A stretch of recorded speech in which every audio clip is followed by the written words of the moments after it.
Bismillahirrahmanirrahim. Assalamualaikum warahmatullahi wabarakatuh. Ini aku mau cerita tentang kirim-kirim Al-Fatihah itu nyampe atau enggak gitu ke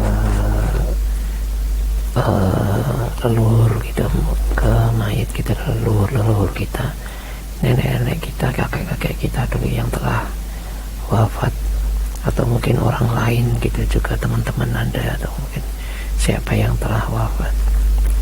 Nah, kalau di mimpi saya sebenarnya saya pernah mimpi itu tanggal 11 Syawal 1439 Hijriah. Jadi kalau Masehinya sekitar bulan apa itu ya, Juni mungkin ya, tahun 2018.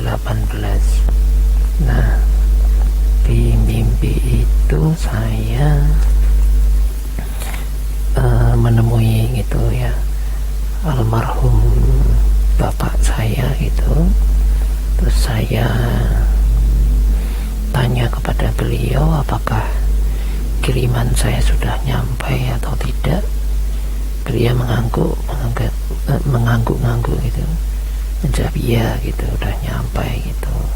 Ya alhamdulillah, berarti nyampe, berarti kiriman Al-Fatihah nyampe. Sebenarnya yang saya kirimkan itu tidak hanya Al-Fatihah ya, ada Qulhu Al-Ikhlas, kemudian ada yang bacaan tasbih, hajat tahmid, macam-macam itu. Ada yang surat-surat panjang, ada surat Al-Baqarah, ada Yasin, ada Al-Kahfi, ya macam-macam gitu yang itu. Tapi yang paling banyak emang dari Al-Quran. Nah, kemudian beberapa bulan setelah itu ya, pada bulan Agustus kalau nggak salah ya, tahun 2018, itu ada salah satu teman saya gitu wafat. Dia karena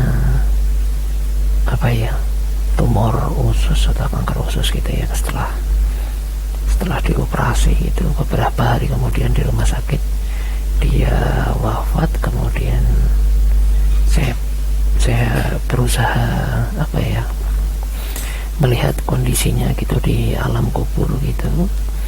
Terus di alam kubur saya melihat itu pas saat dia ditanyain oleh malaikat Mungkar dan Nakir alaihissalam. Saya melihat di itu, otomatis saya diam dulu ya.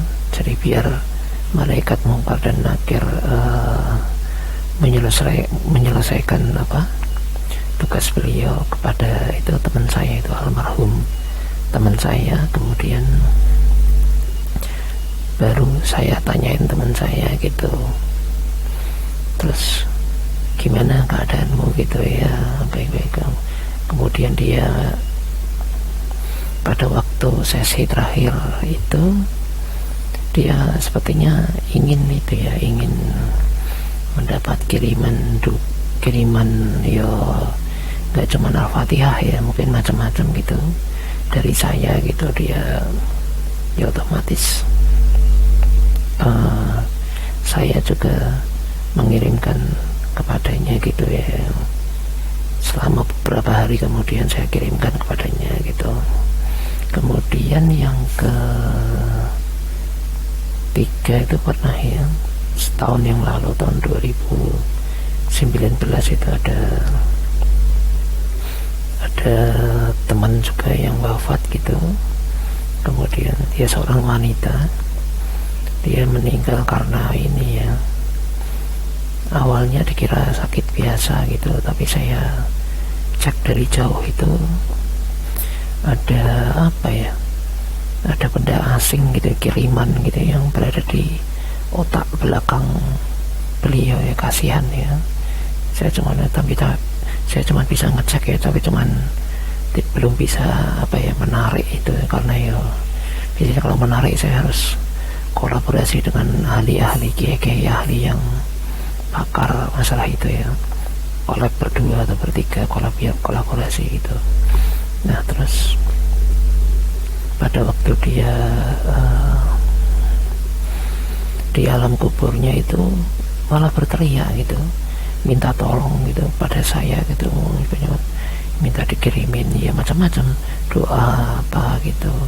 Terus saya tanya ke teman saya itu, dia kan wanita ya, nah lo terus suamimu gimana, apa nggak ngirimin kamu itu? Ternyata suaminya itu apa ya, memang tidak memiliki paham tentang itu ya, jadi dia berpikir bahwa itu tidak akan nyampe gitu, Al-Fatihah itu tidak akan nyampe kepada istrinya gitu.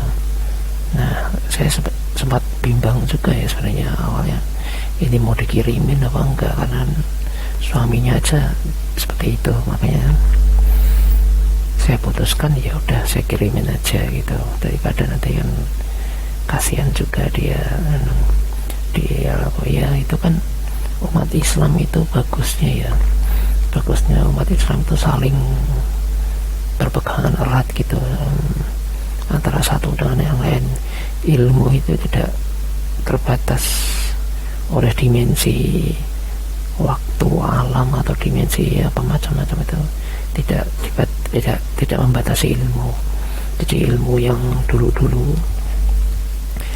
bisa menurun ke orang lain gitu, yang mungkin lahirnya beberapa abad kemudian, atau mungkin sebaliknya juga bisa seperti itu. Itu memang konsep dalam Islam memang seperti itu.